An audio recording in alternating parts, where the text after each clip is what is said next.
Assalamualaikum warahmatullahi wabarakatuh. Pada pertemuan kali ini kita akan belajar tentang materi bunyi. Jadi kita akan membahas tentang apa itu pengertian bunyi, macam-macam bunyi, sifat dari bunyi, apa saja medium perambatan bunyi, dan masih banyak yang lain. Oleh karena itu, mari kita simak video penjelasan berikut. Halo anak-anak, bagaimana kabarnya hari ini? Apakah sudah siap untuk belajar? Hari ini kita akan belajar tentang bunyi. Ayo kita simak video penjelasan berikut ini. Jangan sampai ketinggalan ya.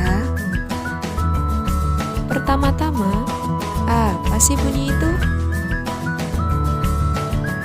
Bunyi adalah energi gelombang yang berasal dari sumber bunyi, yaitu benda yang bergetar.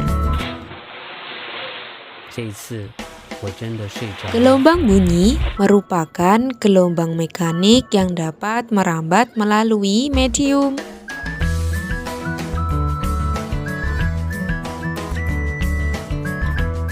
Selanjutnya, sumber bunyi. Sumber bunyi adalah semua benda atau alat yang dapat menghasilkan bunyi. Contohnya, bunyi yang dihasilkan oleh suatu getaran adalah bunyi yang timbul dari penggaris plastik yang digetarkan seperti pada gambar di samping. Penggaris plastik akan bergetar dan menghasilkan bunyi. Karena semakin kuat getarannya, suara penggaris akan semakin keras dan dapat kita dengar. Kemudian selanjutnya ada sifat-sifat bunyi. Yang pertama, bunyi dapat merambat melalui zat padat, zat cair, dan gas. Yang kedua, bunyi juga dapat diserap dan dipantulkan. Yang ketiga, bunyi dapat dibiaskan. Dan yang keempat, bunyi termasuk gelombang longitudinal. Medium perambatan bunyi ada 3, yaitu padat, cair, dan gas. Contoh dari zat padat adalah dengan bermain telepon kaleng, dan yang kedua dengan mendengarkan ketukan pada meja. Selanjutnya, contoh perambatan bunyi dengan zat cair adalah dengan mendengarkan air melalui corong yang embernya dipukul dengan batu.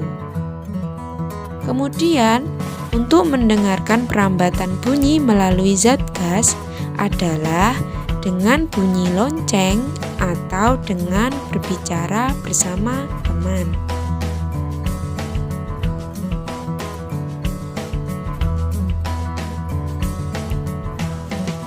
Berikutnya adalah jenis-jenis bunyi pantul.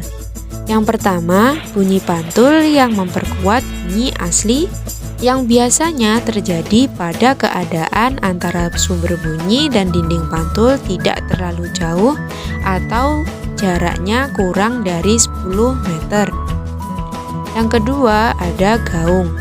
Gaung adalah perulangan bunyi yang terdengar hampir bersamaan dengan bunyi dari sumber bunyi, sehingga bunyinya mengganggu bunyi asli karena suara yang terdengar menjadi tidak begitu jelas. Gaung biasanya terjadi di gedung bioskop, gedung konser, atau gedung pertemuan. Karena itu, di sejumlah tempat diperlukan bahan peredam bunyi seperti karpet, busa, karet, dan yang lain. Yang ketiga ada gema. Gema adalah bunyi pantul yang terdengar setelah bunyi asli. Jarak sumber bunyi dengan dinding pemantul jauh atau sekitar lebih dari 20 meter.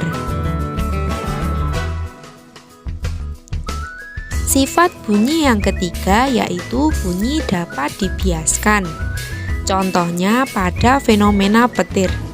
Suara petir akan terdengar lebih keras pada malam hari karena suhu udara bawah lebih dingin daripada suhu udara atas. Kemudian sifat bunyi yang keempat yaitu bunyi termasuk gelombang longitudinal. Gelombang yang arah rambatannya sejajar atau sama dengan arah getarannya.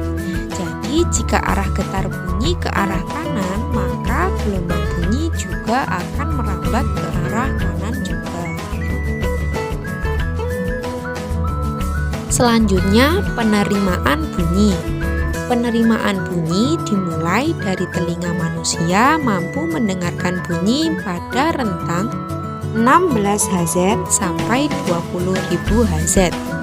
Kemudian, gelombang bunyi yang merambat atau menggetarkan udara di sekitarnya mampu sampai masuk ke dalam telinga sehingga gendang telinga ikut bergetar.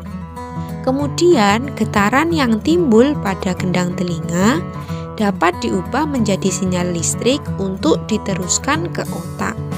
Kemudian diproses di otak sehingga kita bisa merasakan adanya bunyi.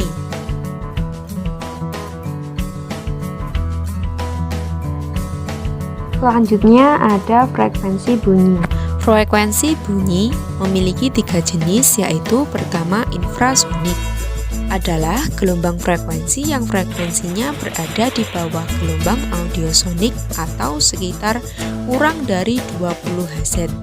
Untuk contoh pemanfaatan infrasonik adalah sebagai pendeteksi gempa bumi. Yang kedua ada audiosonik.